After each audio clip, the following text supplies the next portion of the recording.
Hey guys, in my previous video I promised you that I'm going to tell you the story of Santa Claus, and I will, but before I do that I want to tell you that all over the places I've been in Turkey where there are Christian places like the St. John Basilica in Selçuk, like Virgin Mary Basilica in Ephesus, or the House of Virgin Mary near Ephesus, and even this church are protected by the police. So I feel like in Kosovo, if you remember the videos in Kosovo, you will see there that all the Christian churches were protected by police. So yeah, that's it. Anyway, let's come back to this church. The church is the Church of Saint Nicholas. Who was Saint Nicholas? Well, he was born in Patara. It's also an important Lycian city, and his parents died of the plague somewhere in the 4th century. He was born between 260 280 after Christ, and after his parents died, he remained a wealthy young man. He embraced Christianity and later became a bishop. When he became bishop, he came here in Mira. Well, being a bishop here in Mira, he was famous and well known for its good nature, for its kindness especially, and for the miracle that he performed. And he became a really important person, and after his death he was canonized, and he was the protector of children, of sailors, of merchants, of travelers. So this is the church that was erected in his honor in the 6th century. It is assumed that it was erected on top of his tomb. It was rebuilt in the 9th century, and after the 9th century it passed through multiple phases of reconstruction, rehabilitation, and other administrative constructions, because after the last huge reconstruction in the first half of the 11th century, also here was erected a monastery. So let's go inside to see the rest of it.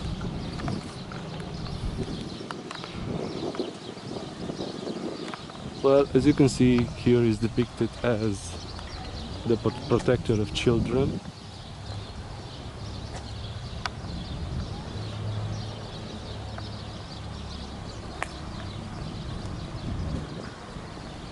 Well, due to his kindness and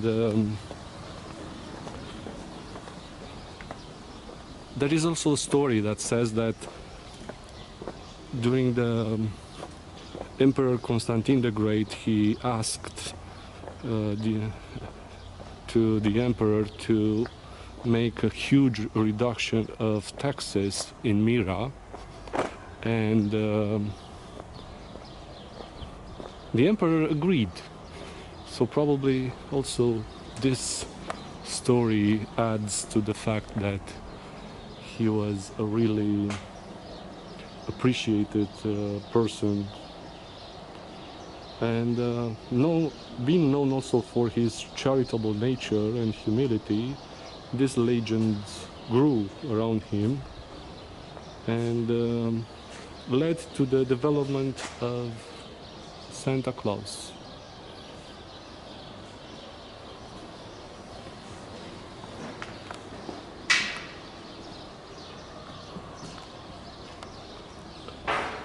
We are entering into the basilica.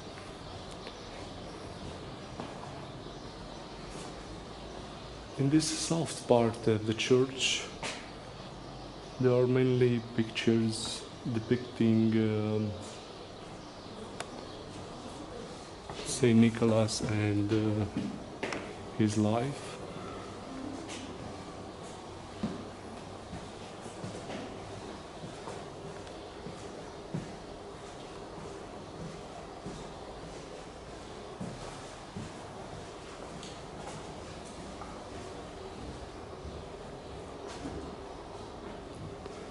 There are several sarcophagi in this church. Well, from the beginning he was buried underneath this church, but then when the church was reconstructed in the 9th century, his remains were moved into another sarcophagi. So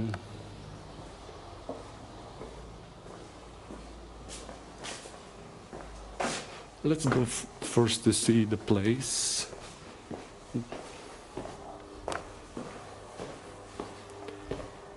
Well, is it said that first he was buried here, and his remains were in a sarcophagi?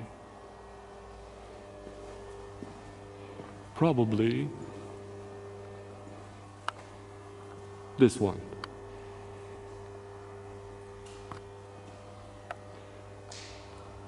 In the 9th century, this church was rebuilt and he was moved into a second sarcophagi. Probably this one.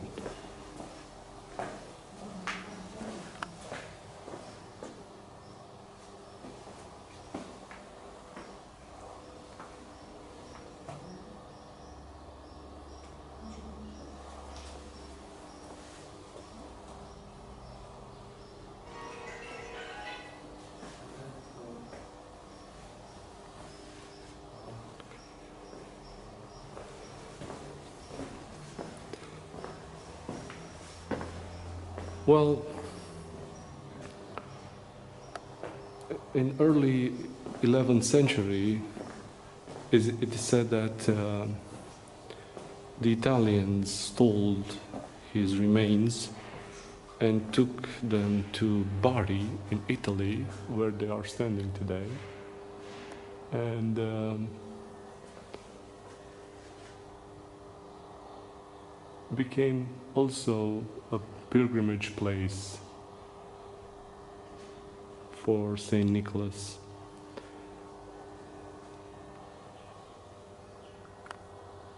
This one remained as a pilgrimage place from the moment of his death, especially all the believers, all the Christians that went to Jerusalem and passed through Mediterranean Sea, they would stop here and visit this church. As you can see inside, there are pieces of marble. They are placed in a technique that we've seen it in almost all the Roman sites.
It is believed that this church has a third place as importance in Anatolian land, definitely after St. John Basilica and Virgin Mary Basilica.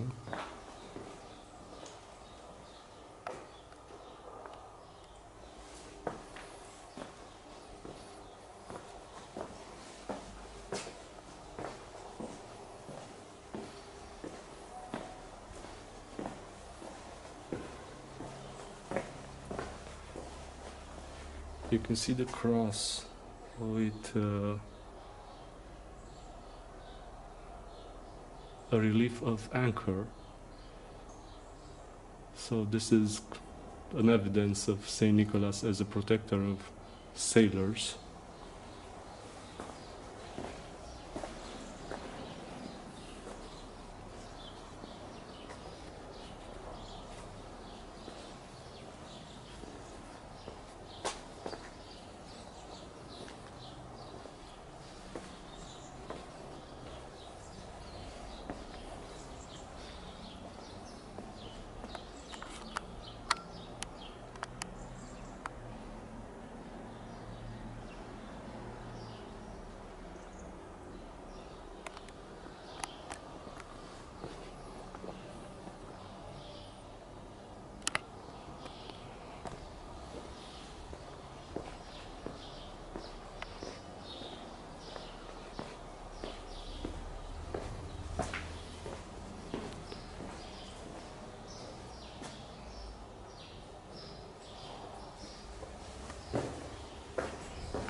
So this is the church of Saint Nicholas.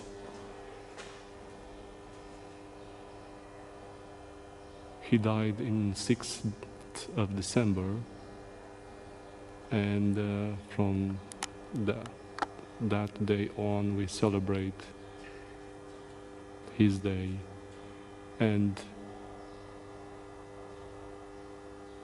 also the legend of Santa Claus. See you next time.